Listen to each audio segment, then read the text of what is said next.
Good morning, students. Let's begin our chapter for the day. We were discussing the first lesson of economics, that is development.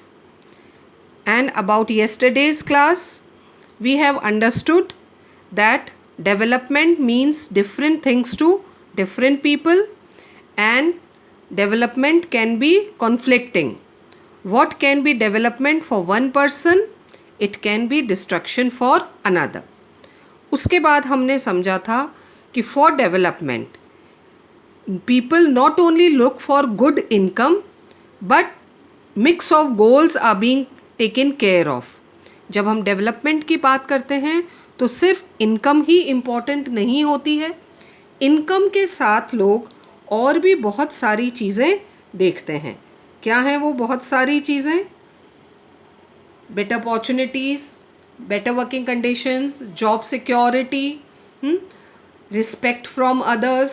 These are the various things that people look at when they are talking about development. I told you to do these questions also that are given in your book. Try to solve them. ये भी कहीं ना कहीं आपके lesson से related ही questions हैं. तो that was about yesterday. Now let's begin our chapter for the day. जैसे हमने इंडिविजुअल के डेवलपमेंट की बात करी थी कल, वैसे ही अब हम बात करेंगे नेशनल डेवलपमेंट की. बिकॉज रिमेंबर चिल्ड्रन, आपका डेवलपमेंट भी तभी पॉसिबल है when your country is developing.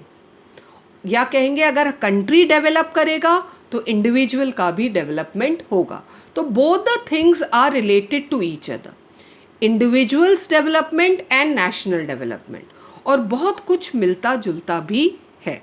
So let's start our topic for the day, national development. If, as we have seen above, individuals seek different goals, then their notion of national development is also likely to be different. हम जब individual की बात कर रहे थे, हमने वो एक टेबल डिस्कस करी थी 1.1, और there we have seen that different people have different developmental goals. सबके लिए डेवलपमेंट का मतलब अलग अलग होता है, वो उनके पर्सनल इंटरेस्ट पर होता है. Same thing applies for the nation also. If you are going to talk to different people कि नेशनल डेवलपमेंट का मतलब क्या होना चाहिए, if we want to develop our country, अगर हम अपने देश के डेवलपमेंट की बात करें तो क्या होना चाहिए. जितने लोगों से आप डिस्कस करोगे सबके अलग अलग व्यूज़ सामने आएंगे. जैसे खुद के डेवलपमेंट के गोल्स अलग होते हैं ना, वैसे ही नेशनल डेवलपमेंट क्या होगा, कैसे होगा, ये सबके व्यूज़ डिफरेंट होंगे. Most likely you would find that different people in the students in the class have given different answers, है ना. ये तो आप जितने लोगों से डिस्कस करोगे they will give different answers. अगर हम भी खुद सोचने बैठें कि इंडिया के डेवलपमेंट के, think over, I will give you a second, everybody of you just think about India's development. तो आपके दिमाग में भी बहुत सारी बातें आएंगी. ये भी होना चाहिए, ये भी होना चाहिए, दिस शुड हैपन, है ना. गैजेट्स होने चाहिए, मशीनरी, इंडस्ट्रियलाइजेशन, लेकिन हमें पोल्यूशन का भी ध्यान रखना है, नेचर का भी ध्यान रखना है, बहुत सारी चीज़ें दिमाग में आ जाएगी, है ना. So it is very important to keep in mind that different persons could have different as well as conflicting notions of a country's development. Same thing applies here. जो बात एक इंडिविजुअल के डेवलपमेंट पर लागू होती है वही फंडा नेशनल डेवलपमेंट पर भी आता है. आइडियाज़ भी सबके अलग अलग होंगे और कॉन्फ्लिक्टिंग भी होंगे. I will give you an example. कुछ लोग कहेंगे इंडस्ट्रियलाइजेशन होना चाहिए, लार्ज स्केल इंडस्ट्रियलाइजेशन, है ना. आप में से भी बहुत सारे बच्चे यही कहेंगे द डेवलपमेंट के लिए we need to have big industries in the country, large scale production. But remember children, some people will say large scale industries नहीं, स्मॉल स्केल इंडस्ट्रीज. आ गया ना conflicting. Large scale industries machine को काम देती हैं, स्मॉल स्केल इंडस्ट्रीज ह्यूमंस को काम देती हैं. तो ये कॉन्फ्लिक्टिंग हो सकता है कि डेवलपमेंट कैसा होना चाहिए. However, can all the ideas be considered equally important? Of course, हर तरह का आइडिया अपनी जगह पर अपनी इम्पोर्टेंस रखता है, फालतू कुछ भी नहीं होता है. है ना। और अगर कॉन्फ्लिक्ट्स हैं, भाई एक जना एक आइडिया दे रहा है, दूसरा दूसरा आइडिया दे रहा है, तो कैसे डिसाइड होगा कि एक्चुअली में नेशनल डेवलपमेंट कैसा होना चाहिए।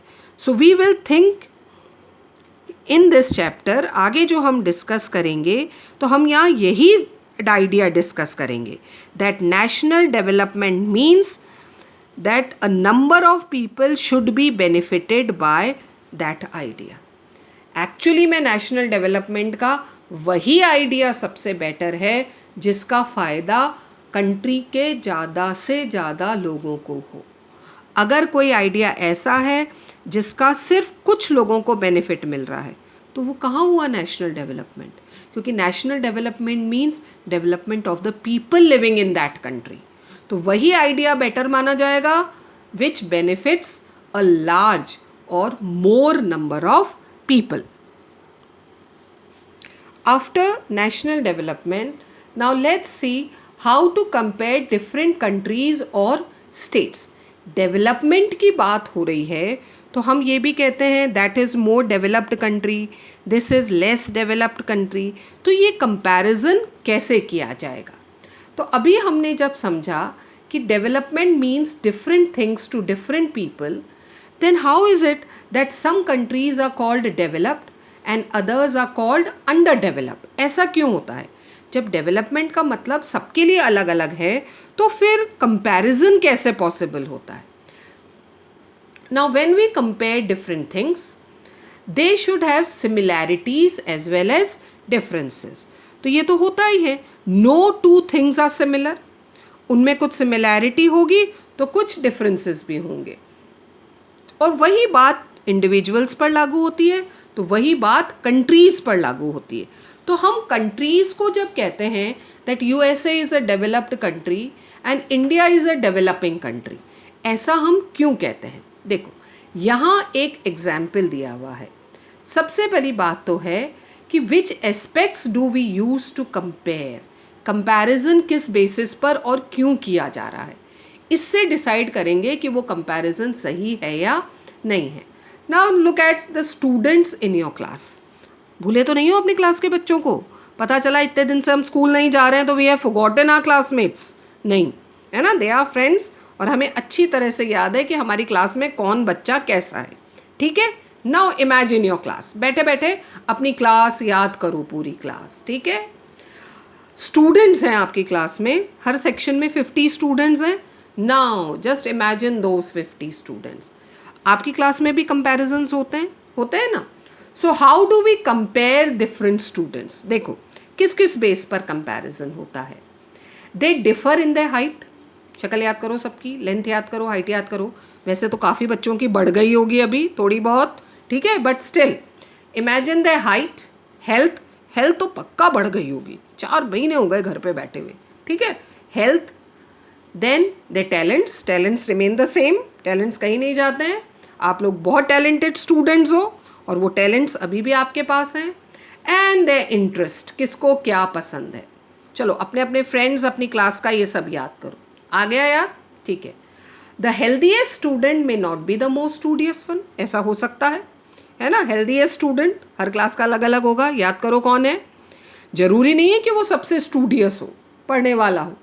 The most intelligent student may not be the friendliest one, generally this happens. हाँ, जो क्लास का सबसे इंटेलिजेंट स्टूडेंट होता है ना, oh I am the most intelligent one, वो generally not the friendliest one हो सकता है। और ऐसा भी हो सकता है कि वो बहुत फ्रेंडली हो। चलो ठीक है। So how do we compare?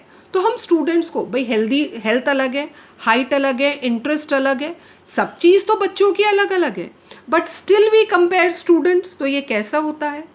The criteria we may use depends on, underline करो, द पर्पस ऑफ कंपैरिजन। क्यों कंपैरिजन किया जा रहा है, इस पर डिपेंड करता है कि कैसे कंपैरिजन किया जाएगा।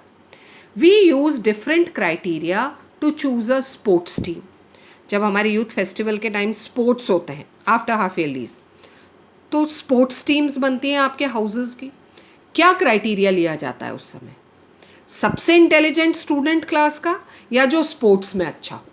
ऑफ कोर्स जो स्पोर्ट्स में अच्छा हो।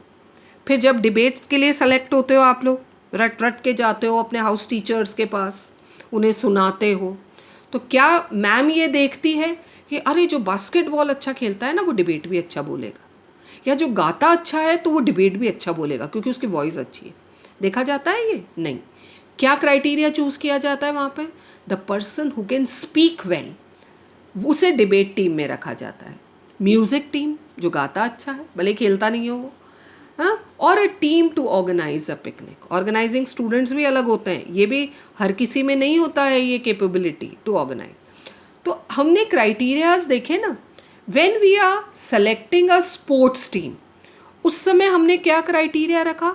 The students who can play well. और जब हम म्यूज़िक टीम सेलेक्ट कर रहे हैं तब वहाँ क्या क्राइटेरिया रखा? The person who can sing और प्ले एनी इंस्ट्रूमेंट, तब जाकर हम म्यूज़िक टीम बनाते हैं। तो ये अलग अलग है, तो आया ना समझ में? पर्पस क्या है सिलेक्शन का, उस हिसाब से क्राइटेरियाज फिक्स किए जाते हैं। Still, if for some purpose we have to choose the criteria for the all round progress of children in the class, how shall we do? वो हम कैसे करते हैं? तब हम रैंकिंग भी देखते हैं, बच्चा कितना स्टूडियस है देखते हैं, एक्टिविटीज़ में कितना पार्टिसिपेट करता है, तब जाकर हम कहते हैं that student is a all rounder. तो पर्पस क्या है क्राइटेरिया का, इसके बेसिस पर कंपैरिजन किया जाता है। Usually we take one or more important characteristics of person and compare them based on these characteristics. तो जब हमें ऑल राउंड डेवलपमेंट की बात करनी हो तो हम एक से ज़्यादा क्राइटेरिया डिस्कस करते हैं। तब हम स्टडीज़ भी देखते हैं, उसके बाद स्पोर्ट्स में कितना एक्टिव है, को करिकुलर एक्टिविटीज़ में कितना एक्टिव है, ये सारे क्राइटेरियाज देख कर फिर वो एक ऑल राउंडर निकाला जाता है। Of course, there can be differences about what are important characteristics that should form the basis of comparison.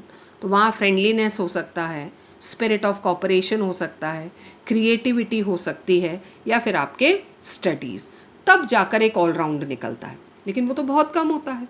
General तो ये देखा जाता है कि पर्पस ऑफ क्राइटेरिया क्या है, और यही बात किस पर लागू होती है बच्चों?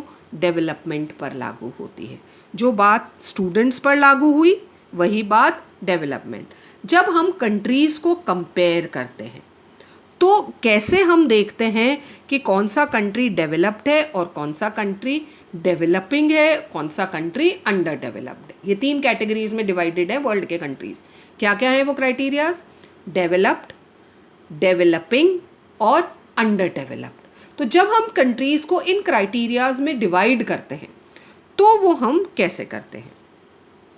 फॉर कंपेयरिंग कंट्रीज, सबसे पहले क्या देखा जाता है उनका? For comparing countries the income is considered to be one of the most important attributes. सबसे पहले क्या देखा गया बच्चों? The income of the country. क्या देखा? उस कंट्री की इनकम क्या है। अब कंट्री की इनकम कुछ नहीं होती है ना? कंट्री थोड़ी ना कोई पर्सन है जो नौकरी करने जा रहा है और कमा रहा है। एयर इनकम मीन्स कंट्री में रहने वाले सिटीजन्स की इनकम क्या है, उसे कंट्री की इनकम माना जाता है। Countries with higher income are more developed than others with less income. तो अगर हम ये कंपैरिजन्स करें तो जिन कंट्रीज़ में सिटीजन्स की इनकम हायर है, they are earning more, they are considered as more developed in comparison to those countries where the citizens are earning less. This is based on the understanding। और ये क्यों कहा गया? Income को सबसे important criteria क्यों माना गया है बच्चों? क्योंकि ऐसा माना जाता है that more income means more of all things that human beings need। ये तो आप भी समझते हो, 10th में आ गए हो। जितनी ज़्यादा इनकम होगी हम अपने लिए उतनी ही फैसिलिटीज़ अवेल कर पाएंगे। More income means more facilities and more facilities means better standard of living. इसलिए इनकम को एक क्राइटेरिया माना जाता है। वॉट एवर पीपल लाइक और should have, they will be able to get with greater income। तो income is a very very very important criteria in comparing countries. So greater income itself is considered to be one important goal. इसको तो एक बहुत important criteria माना जाता है. ठीक है, किसे माना गया? Income. Income is considered as very important goal. तो आज के लिए हम इतना ही समझेंगे. इस इनकम को हम और डिस्कस करेंगे tomorrow. Till then, keep reading.